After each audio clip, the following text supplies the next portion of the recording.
Action master degree வாங்கிட்டேன்.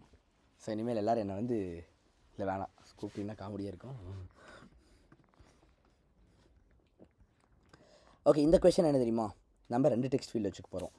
So அடுத்த text ஃபீல்டுக்கு என்ன பேர் இருக்கும்? என்னது? எம்ஏன்னு வச்சுக்குவோம். இப்போ இதுக்கு வந்து பவரு, ஓகேவா, 2 பவர் 3 அந்த மாதிரி போடுவோம்ல, அவ்வளவுதான்.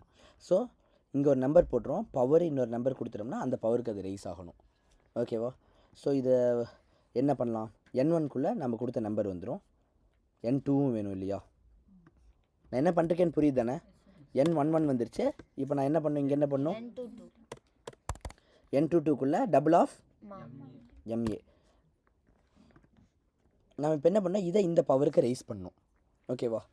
அப்போ நாம் இங்கே என்ன பண்ணுவோன்னா, இங்கே என்ன பண்ணும், comma let N2 equal to N22. புரிஞ்சிருச்சா? இப்போ N1 N2, இப்போ நமக்கு 2 வந்துருச்சு.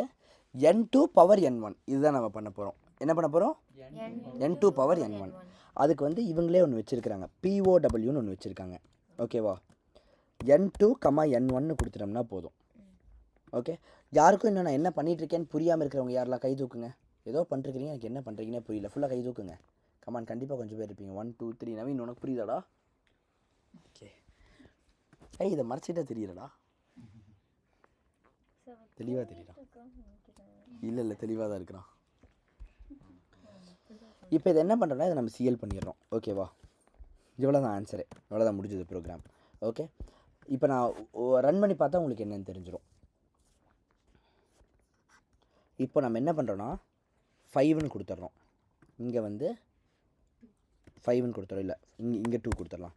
5 ஸ்கொயர், 5 பவர் 2 தெரியுதா? 5 பவர் 2 இப்படி எழுதுவோம்ல, 5 2ன்னு எழுதுவோம்ல, அந்த மாதிரி 5 ஸ்கொயர். என்ன ஆன்சர் என்ன வந்துருச்சா? 25. அது டபுள் இருக்கிறதுனால வருது. 5 பவர் 5 ஆன்சர் என்ன? 3125 நினைக்கிறேன். வந்துருச்சா? ஏடி மேத்தில் புளி நினைக்கிறீங்க தானே? இல்லை, நேற்று வெப்புக்கு எடுத்தேன், ஞாபகம். சரி, 25 ஏதாவது ரைஸ் டு த பவர் 125 போடுவோம். 10 பவர் 25 ஆன்சர் என்ன? 1000 25 0 இருக்கும். இ பவர் 25 வந்துருச்சு. ஐயோ, சரி, டபுள் கொடுத்துருக்கோம். நம்ம அந்த ஸ்ட்ரிங் ஃபார்மேட்டர் போடவே இல்லை. லாஸ்ட் டைம் அந்த ஸ்ட்ரிங் ஃபார்மேட்டுன்னு போட்டோம். சரி பரவாயில்ல, நம்ம இவ்வளோ பெருசாக வேணாம். 3 பவர் 25 போடுவோம், அதுவும் அப்படி தான் வரும். இல்லை, அது கரெக்டாக வந்துருச்சு, நல்ல வேலை. ஓகே, 3 பவர் 3 என்ன சொல்லுங்கள் பார்க்கலாம். கரெக்ட், புரிஞ்சிச்சா? இவ்வளோ தான்.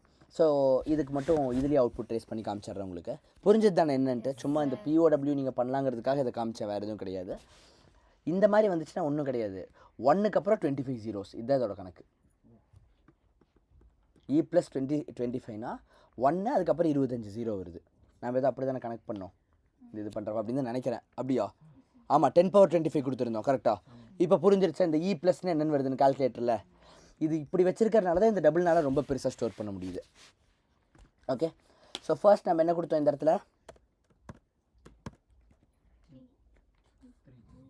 3 கொடுத்துக்குவோம். சரி, 5 3 வச்சுக்கோம், கண்டுபிடிச்சிடலாம் என்ன வருதுன்ட்டு. இப்போ இங்கே என்ன வரும்? 3 வந்துடும். இங்கே என்ன வரும்? தப்பு, 5.0 வரும். இங்கே 3.0 வரும், ஏன்னா டபுள் கொடுத்துருக்கோம். அப்போ இங்கே என்ன வரும்? N2க்குள்ளே 5.0, இதுக்குள்ளே 3.0. இது நில் இல்லைங்கிறதுனால இந்த இஃப்குள்ளே வந்துடும். புரிஞ்சிச்சு தானே இது? எல்லாத்துக்கும் புரிஞ்சிருச்சுல்ல? இப்போ 5 × 5 25, 25 × 5 ஒன்றும் இல்லை. இந்த பவர் என்ன தெரியுமா பண்ணும்? 3 தடவை இதை மல்டிப்ளை பண்ணிடுவோம். 5 × 5 × 5, 5 × 5 எவ்வளோ? 25 × 5 எவ்வளோ? 125 தான் ஆன்சர். புரிஞ்சிச்சா? இவ்வளவு தான் நடக்கும். That is all for this question. அநியாயத்துக்கு சின்னதாக போச்சு இந்த கொஷினு.